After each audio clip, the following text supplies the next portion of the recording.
Halo semuanya, hari ini saya akan melakukan presentasi bersama kelompok saya yang beranggotakan Bimo, Ernolita, saya Abraham, Chandra Nola, dan juga Kimberly Aeko. Selamat mendengarkan. Yang pertama, kami akan menjelaskan materi tentang model pertumbuhan ekonomi Solo Swan. Teori pertumbuhan neoklasik dikembangkan oleh Robert M. Solow pada tahun 1956 dan Theo Swan pada tahun 1956. Model Solow Swan menggunakan unsur pertumbuhan penduduk, akumulasi kapital, kemajuan teknologi atau eksogen, dan besarnya output yang saling berinteraksi. Solow Swan menggunakan model fungsi produksi yang memungkinkan adanya substitusi antara kapital K dan tenaga kerja L. Tingkat pertumbuhan berasal dari 3 sumber, yaitu yang pertama akumulasi modal, kedua bertambahnya penawaran tenaga kerja, dan yang terakhir kemajuan teknologi. Teknologi ini terlihat dari peningkatan skill atau kemajuan teknik sehingga produktivitas meningkat. Dalam model Solow Swan, masalah teknologi dianggap fungsi dari waktu. Baik, selanjutnya yaitu ekstensi model Solow Swan.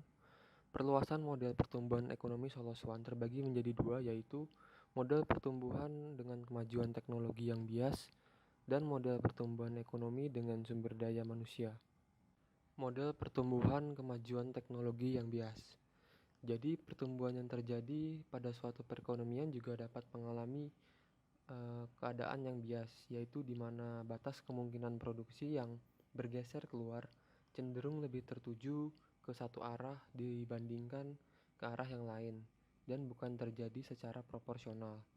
Seperti yang terlihat pada gambar, bias pertumbuhan terjadi karena dua hal, yaitu pertama bias disebabkan oleh kemajuan teknologi yang terjadi di satu sektor ekonomi. Kemajuan teknologi akan memperluas kemungkinan-kemungkinan produksi suatu perekonomian, di mana pergeseran ke arah output sektor tersebut lebih besar dibanding pergeseran ke arah output sektor lainnya. Kedua, bias pertumbuhan karena adanya peningkatan penawaran faktor produksi di suatu negara. Misalnya peningkatan stok modal karena ada akumulasi tabungan dan investasi.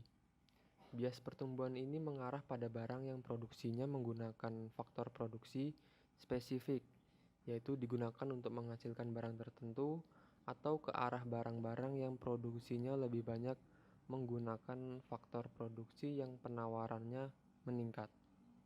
Model pertumbuhan ekonomi endogen.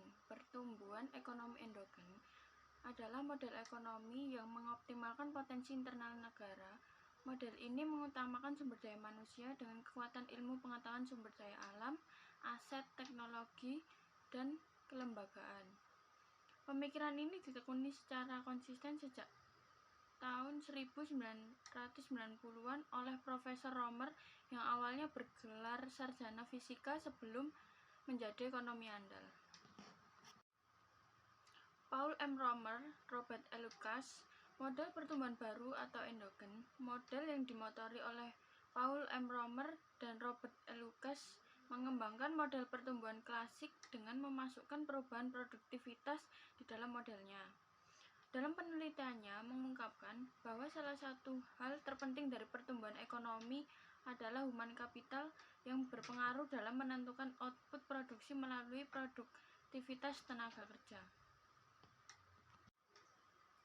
Mankey-Romer-Wheel, model pertumbuhan MRW, dipilih dalam penelitian ini karena selain melibatkan tenaga kerja dan modal fisik, model ini juga melibatkan modal manusia.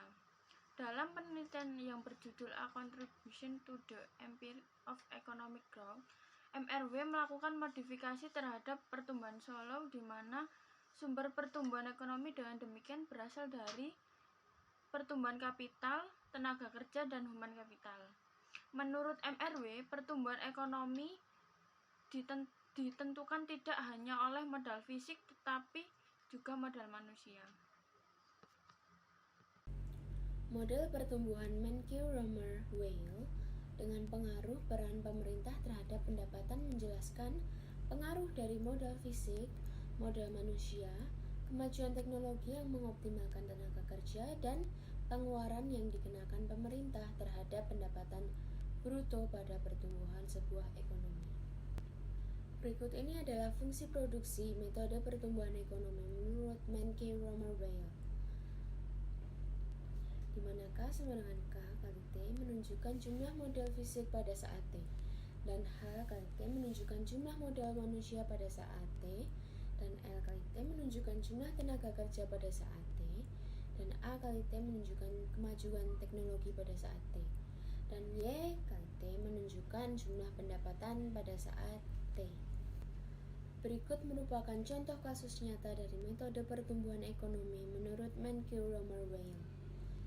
Pada kurva yang di sebelah kiri menunjukkan dinamika model Menkeu-Romer-Weil dengan pengaruh peran pemerintah terhadap pendapatan Kota Semarang pada tahun 2011, dan di kurva yang kanan menunjukkan dinamika model Menkeu-Romer-Weil dengan pengaruh peran pemerintah terhadap pendapatan Kota Semarang pada tahun 2012.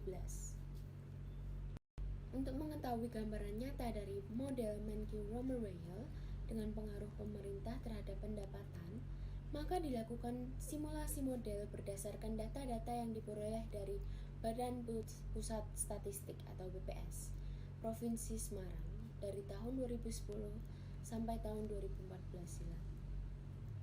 Dengan menggunakan software diperoleh nilai parameter alfa dan beta masing-masing adalah 0,1 nilai awal menggunakan data tahun 2010 sehingga diperoleh dinamika model sebagai kurva di atas. Sekian presentasi dari kelompok kami. Terima kasih.